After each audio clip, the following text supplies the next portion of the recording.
My dear friends and professionals, I am Uday Singh, advocate speaking. ನೀವೆಲ್ಲರೂ ಸಹ ನನ್ನ channel ಅನ್ನು ನೋಡ್ತಾ ಇದ್ದೀರಿ ನಾನು ಅಂದ್ಕೊಂಡಿದ್ದೀನಿ. ಶೇರ್ ಮಾಡಿ, ಲೈಕ್ ಮಾಡಿ, ಕಮೆಂಟ್ ಮಾಡಿ ಮತ್ತು ನನ್ನ ಚಾನೆಲ್ಗೆ ಇನ್ನೂ ಯಾರ್ಯಾರು ಸಬ್ಸ್ಕ್ರೈಬ್ ಆಗಿಲ್ಲ ನೀವೆಲ್ಲರೂ ಸಹ ದಯವಿಟ್ಟು ಸಬ್ಸ್ಕ್ರೈಬ್ ಆಗಬೇಕಂತ ಕೇಳ್ಕೊಳ್ತಾ ನಾನು ಇವತ್ತು ಇನ್ನೊಂದು ವಿಷಯವನ್ನು ತೆಗೆದುಕೊಂಡು ನಿಮ್ಮ ಮುಂದೆ ಬಂದಿದ್ದೀನಿ. ನಾನು ಇವತ್ತು ಆಯ್ಕೆ ಮಾಡಿಕೊಂಡಿರ್ತಕ್ಕಂಥ ವಿಷಯ RSA ಅಂಡರ್ 1908 CPC ಸೆಕ್ಷನ್ 101 100 ಮತ್ತು 101. ಸೊ RSA ಅಂದ್ರೆ ರೆಗ್ಯುಲರ್ ಸೆಕೆಂಡ್ ಅಪೀಲ್ ಅಂತ ಹೇಳ್ತೀವಿ.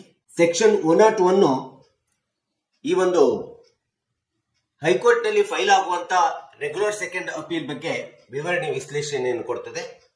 ಈ ವಿಡಿಯೋ ಮೂಲಕ ನಾನು ಒಂದಿಷ್ಟು ಈ ಒಂದು ರೆಗ್ಯುಲರ್ ಸೆಕೆಂಡ್ ಅಪೀಲ್ ಬಗ್ಗೆ ನಿಮ್ಮ ಮುಂದೆ ಹಂಚಿಕೊಳ್ಳಿಕ್ಕೆ ಇಷ್ಟಪಡ್ತಾ ಇದ್ದೀನಿ.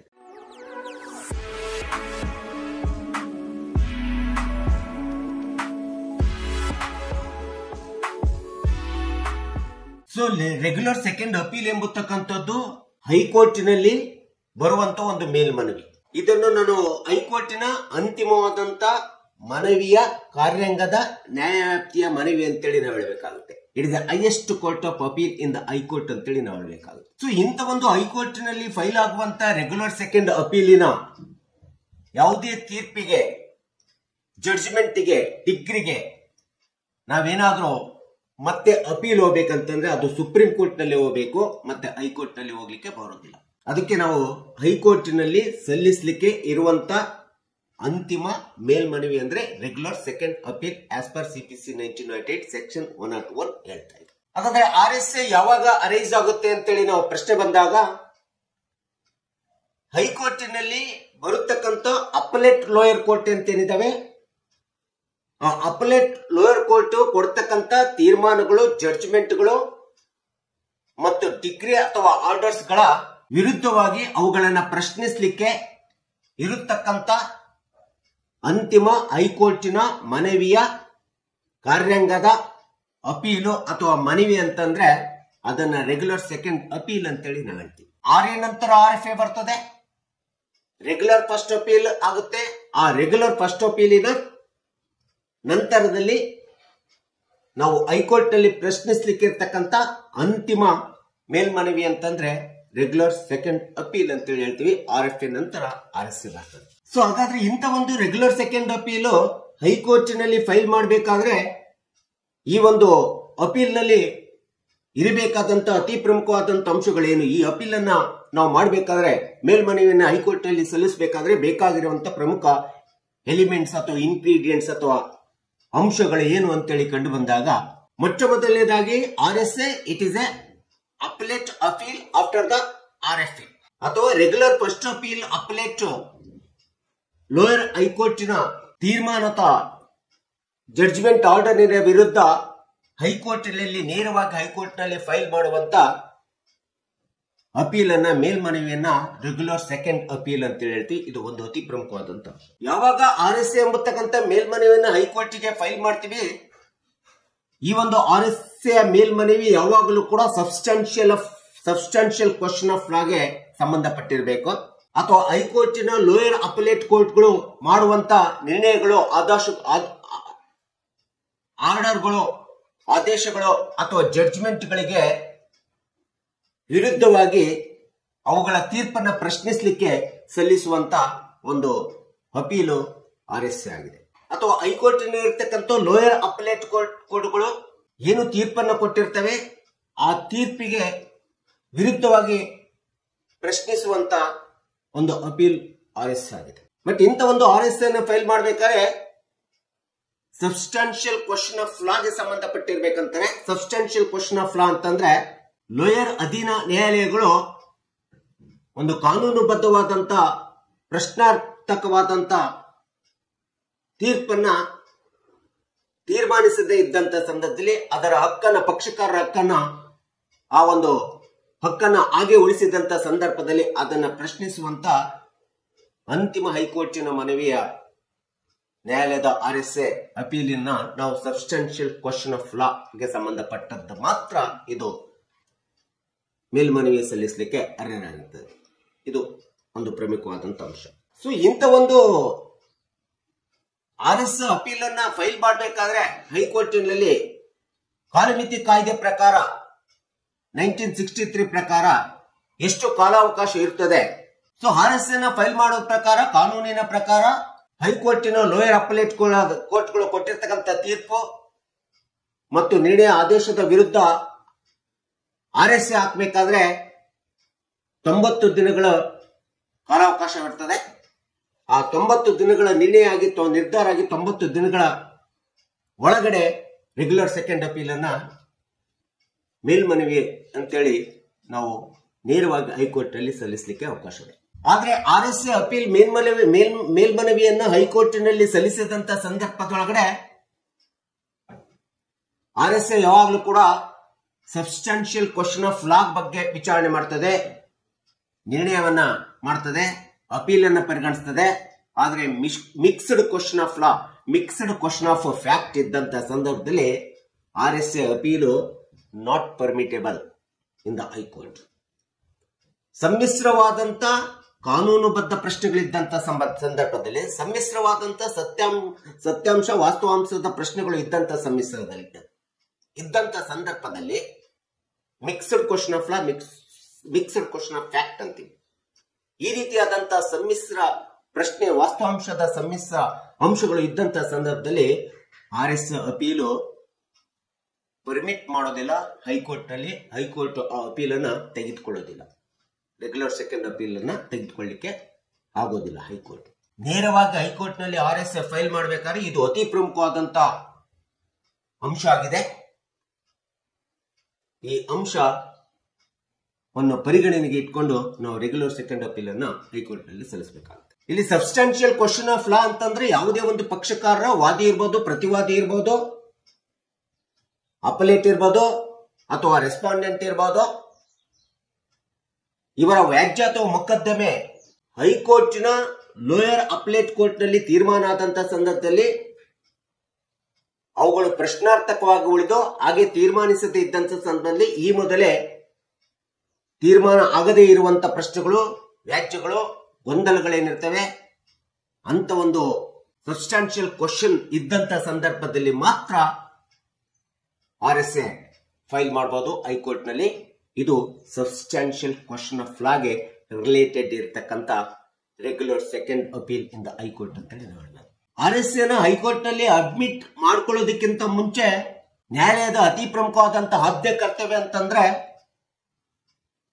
Before admitting the RSA appeal, high court substantial question of law frame ಮಾಡಬೇಕಾಗುತ್ತೆ.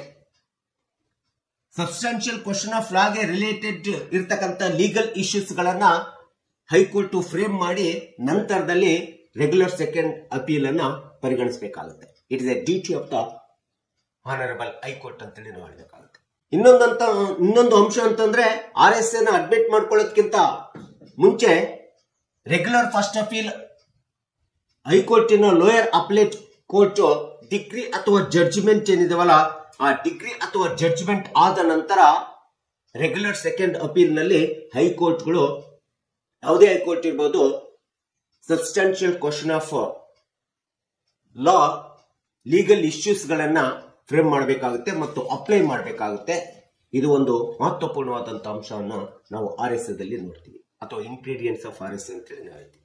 ಸೊ ಈ ಎಲ್ಲಾ ಗ್ರೌಂಡ್ಸ್ ಗಳು ಪರಿಗಣಿಸಿ, ಈ ಎಲ್ಲ ಅಂಶಗಳನ್ನ ಪರಿಗಣಿಸಿ, ಈ ಎಲ್ಲ ಅಂಶಗಳು ರೆಗ್ಯುಲರ್ ಸೆಕೆಂಡ್ ಅಪೀಲ್ ನಲ್ಲಿ ಇದ್ದಾವೆ ಅಂತೇಳಿ ಕಂಡು ಬಂದಾಗ ಅದು ಮೂಲಭೂತವಾಗಿ ಈ ಹಿಂದೆ ಲೋಯರ್ ಅಪಲೇಟ್ ಕೋರ್ಟಿನ ಹೈಕೋರ್ಟ್ ಇರ್ಬೋದು, ಇನ್ಯಾವುದೇ ನ್ಯಾಯಾಲಯಗಳಿರ್ಬೋದು, ಈ ಹಿಂದೆ ಆ ಪ್ರಶ್ನೆಗೆ ಸರಿಯಾದ ರೀತಿಯಂತ ಉತ್ತರವನ್ನು ಕೊಟ್ಟಿಲ್ಲ, ಅದು ಪಕ್ಷಕಾರ ಪ್ರಶ್ನೆಯಾಗಿ ಉಳಿದಿದೆ ಅಂತೇಳಿ ಕಂಡು ಬಂದಂತ ಸಂದರ್ಭದಲ್ಲಿ ಮಾತ್ರ ಈ ಎಲ್ಲ ಗ್ರೌಂಡ್ಸ್ ಗಳನ್ನ ಅನುಸರಿಸಿ ರೆಗ್ಯುಲರ್ ಸೆಕೆಂಡ್ ಅಪೀಲ್ ಅನ್ನ ಹೈಕೋರ್ಟ್ ನಲ್ಲಿ ಹಾಕಬೇಕಾಗುತ್ತೆ ಅಥವಾ ಹೈಕೋರ್ಟ್ ಇದನ್ನು ಅಡ್ಮಿಟ್ ಮಾಡ್ಕೋಬೇಕಾಗ್ತದೆ ಅಂತೇಳಿ ಈ ಗ್ರೌಂಡ್ಸ್ ಗಳನ್ನ CPC 1998 ಸೆಕ್ಷನ್ 100 ಮತ್ತು 101 ನಲ್ಲಿ ಸ್ಪಷ್ಟವಾಗಿ ವಿವರಣೆ ಕೊಟ್ಟಿರ್ತಕ್ಕಂಥದ್ದು ನಾವು ನೋಡ್ತೀವಿ. ಸೊ ಇಂಥ ಒಂದು RSA ಎಂಬತಕ್ಕಂಥ ಅಪೀಲ್ ಅನ್ನ ಹೈಕೋರ್ಟ್ ಅಲ್ಲಿ ಫೈಲ್ ಮಾಡಿದಂತ ಸಂದರ್ಭದಲ್ಲಿ what are the procedures it has to be followed, ಏನೇನು ಪ್ರೊಸೀಜರ್ಸ್ ಗಳನ್ನ, ಕೋರ್ಟಿನ ನಿಯಮಗಳನ್ನ ಅನುಸರಣೆ ಮಾಡ್ಬೇಕಂತೇಳಿ ಬಂದಂತ ಸಂದರ್ಭದಲ್ಲಿ ಮೊಟ್ಟ ಮೊದಲನೇದಾಗಿ ರೆಗ್ಯುಲರ್ ಸೆಕೆಂಡ್ ಅಪೀಲ್ ಅನ್ನ ಹೈಕೋರ್ಟ್ ಅಲ್ಲಿ ಫೈಲ್ ಮಾಡಬೇಕಾದ್ರೆ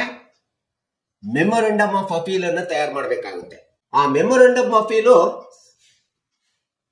ಸಬ್ಜೆಕ್ಟ್ ಮ್ಯಾಟರ್ ಆಗಿರ್ತಕ್ಕಂಥ ವಿಷಯ ಆಗಿರ್ತಕ್ಕಂಥ ವ್ಯಾಜ್ಯದ ವಿಷಯವಾಗಿರ್ತಕ್ಕಂಥ ಸಬ್ಸ್ಟಾನ್ಷಿಯಲ್ ಕ್ವಶನ್ ಆಫ್ ಲಾಗೆ ರಿಲೇಟೆಡ್ ಇರಬೇಕು. ಇದು ಒಂದು ಮೇನ್ ಇಂಪಾರ್ಟೆಂಟ್ ಪ್ರೊಸೀಜರ್. ಇನ್ನು ಎರಡನೇ ಒಂದು ಪ್ರೊಸೀಜರ್ ಅಂತಂದ್ರೆ RSA ಅನ್ನ ಅಡ್ಮಿಟ್ ಮಾಡ್ಕೊಳ್ಳೋದಕ್ಕಿಂತ ಮುಂಚಿತವಾಗಿ ಹೈಕೋರ್ಟ್ ಸಬ್ಸ್ಟಾನ್ಷಿಯಲ್ ಕ್ವಶನ್ ಆಫ್ ಲಾಗೆ ಸಂಬಂಧಪಟ್ಟಂತ ಇಶ್ಯೂಸ್ ಗಳನ್ನ, ಲೀಗಲ್ ಇಶ್ಯೂಸ್ ಗಳನ್ನ ಫ್ರೇಮ್ ಮಾಡಬೇಕಾಗುತ್ತೆ. ಇದು ಎರಡನೇ ಒಂದು ಪ್ರೊಸೀಜರ್ ಆಗಿದೆ, ಪ್ರಮುಖವಾದಂತ ಅಂಶ RSA. ಇನ್ನು ಥರ್ಡ್ ಪ್ರೊಸೀಜರ್ ಅಂತಂದ್ರೆ after the admitting the RSA, the high court ಕೇಸನ್ನ ಹಿಯರಿಂಗ್ ಮಾಡಬೇಕಾಗುತ್ತೆ, ಕೇಳಬೇಕಾಗುತ್ತೆ. ನಂತರದಲ್ಲಿ ಆ ಕೇಸ್ ಹಿಯರಿಂಗ್ ಆದ ನಂತರ ಆ ಒಂದು RSA ಅಪೀಲಿಗೆ ಸಂಬಂಧಪಟ್ಟಂತೆ ಜಡ್ಜ್ಮೆಂಟ್ ಮತ್ತು ಡಿಕ್ರಿಯನ್ನು ಹೈಕೋರ್ಟ್ ಕೊಡ್ತದೆ. ಇದು ಒಂದು ಪ್ರೊಸೀಜರ್ ಆಗಿದೆ. ರೆಗ್ಯುಲರ್ ಸೆಕೆಂಡ್ ಅಪೀಲ್ ಅಲ್ಲಿ memorandum of substantial question of appeal ಅನ್ನು ತಯಾರು ಮಾಡಬೇಕಾಗುತ್ತೆ. ಆ ಅಪೀಲ್ ಅನ್ನು ತಯಾರು ಮಾಡಿದ ಮೇಲೆ ದಟ್ ಅಪೀಲ್, ಆ ಅಪೀಲು ರೆಸ್ಪಾಂಡೆಂಟಿನ ನೇಮಿನ ಮೇಲೆ ಇರಬೇಕು, ರೆಸ್ಪಾಂಡೆಂಟಿನ ಅಡ್ರೆಸ್ ಗೆ ಸಂಬಂಧಪಟ್ಟಿರಬೇಕು. ಈ ಒಂದು ರೆಸ್ಪಾಂಡೆಂಟಿನ ನೇಮ್ ಮತ್ತು ಅಡ್ರೆಸ್ಸಿನ ಮೇಲೆ ರೆಗ್ಯುಲರ್ ಸೆಕೆಂಡ್ ಅಪೀಲಿನ ರಿಲೀಫ್ ಅನ್ನ ನಾವು ಕೇಳಬೇಕಾಗುತ್ತೆ, ರಿಲೀಫ್ ಅನ್ನು ಸಾರ್ಟ್ ಔಟ್ ಮಾಡ್ಕೋಬೇಕಾಗುತ್ತೆ. ಇದು ಒಂದು ಅತಿ ಪ್ರಮುಖವಾದಂತ ಒಂದು ಪ್ರೊಸೀಜರಲ್ ಆಸ್ಪೆಕ್ಟ್ ಅನ್ನ ನಾವು RSA ದಲ್ಲಿ ನೋಡ್ತೀವಿ. ಸೊ ಇನ್ನೊಂದು ಪ್ರೊಸೀಜರಲ್ ಆಸ್ಪೆಕ್ಟ್ ಅಂತಂದ್ರೆ ಯಾವಾಗ ಮೆಮೊರಂಡಮ್ ಆಫ್ ಅಪೀಲ್ ಅನ್ನ ಪ್ರಿಪೇರ್ ಮಾಡ್ತೀವಿ, that memorandum appeal related to the substantial question of law ಅಂತೇಳಿ ತಯಾರು ಮಾಡಿದ ನಂತರ, ಪ್ರಿಪೇರ್ ಮಾಡಿದ ನಂತರ ಅಂತ ಒಂದು ಅಪೀಲ್ ಅನ್ನ ನಾವು it has to be serves or it has to be send it to the respondent to his address. ಆ ಒಂದು ಅಪೀಲ್ ಅನ್ನ ರೆಸ್ಪಾಂಡೆಂಟ್ ನ ಹೆಸರ ಮೇಲೆ ಅದನ್ನ ಕಳಿಸ್ಕೊಡ್ಬೇಕಾಗತ್ತೆ, ಒಂದು ಸರ್ವಿಸ್ ಅನ್ನು ಕೊಡಬೇಕಾಗಿದೆ. ಅಪೀಲ್ ನಲ್ಲಿ ಆ ಒಂದು ರೆಸ್ಪಾಂಡೆಂಟ್ ಗೆ ಕಳಿಸ್ಕೊಡ್ತಕ್ಕಂತ ಒಂದು ಅತಿ ಪ್ರಮುಖವಾದಂತ ಅಂಶ RSA ಮೇಲ್ಮನವಿದಾರನಿಗೆ ಇರಬೇಕು.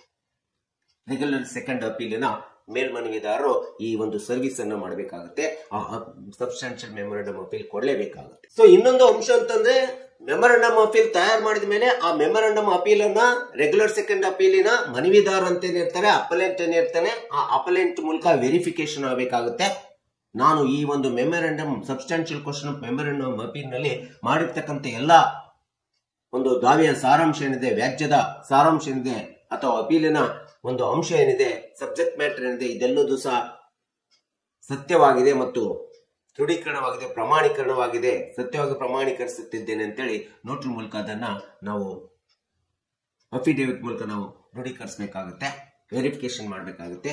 ಮತ್ತು ಇದು ಇಂಥ ದಿನ, ಇಂಥ ದಿನಾಂಕ, ಇಂಥ ವರ್ಷದಂದು ಇದು ನಾನು ಅಪೀಲ್ ಅನ್ನು ಪ್ರಮಾಣೀಕರಿಸುತ್ತಿದ್ದೇನೆ, ದೃಢೀಕರಿಸುತ್ತಿದ್ದೇನೆ ಅಂತೇಳಿ ಹೇಳಬೇಕಾಗುತ್ತೆ. ಸೊ ಇಂಥ ಒಂದು ರೆಗ್ಯುಲರ್ ಸೆಕೆಂಡ್ ಅಪೀಲ್ ಅನ್ನ ಹೈಕೋರ್ಟ್ ನಲ್ಲಿ ಮೇಲ್ಮನವಿ ಅಂತೇಳಿ ಹಾಕುವಂತ ಸಂದರ್ಭದೊಳಗಡೆ ಈ ಅಪೀಲ್ ಅನ್ನು ಅಡ್ಮಿಟ್ ಮಾಡ್ಕೊಳ್ಳತಕ್ಕಂಥದ್ದಾಗ್ಲಿ ಅಥವಾ ರಿಜೆಕ್ಟ್ ಮಾಡತಕ್ಕಂಥದ್ದಾಗ್ಲಿ ಇದು ಹೈಕೋರ್ಟ್ಗೆ ಇರ್ತಕ್ಕಂಥ ಡಿಸ್ಕ್ರಿಷನರಿ ಪವರ್, ವಿಶೇಷಿತವಾದಂತ ಅಧಿಕಾರವಾಗಿದೆ.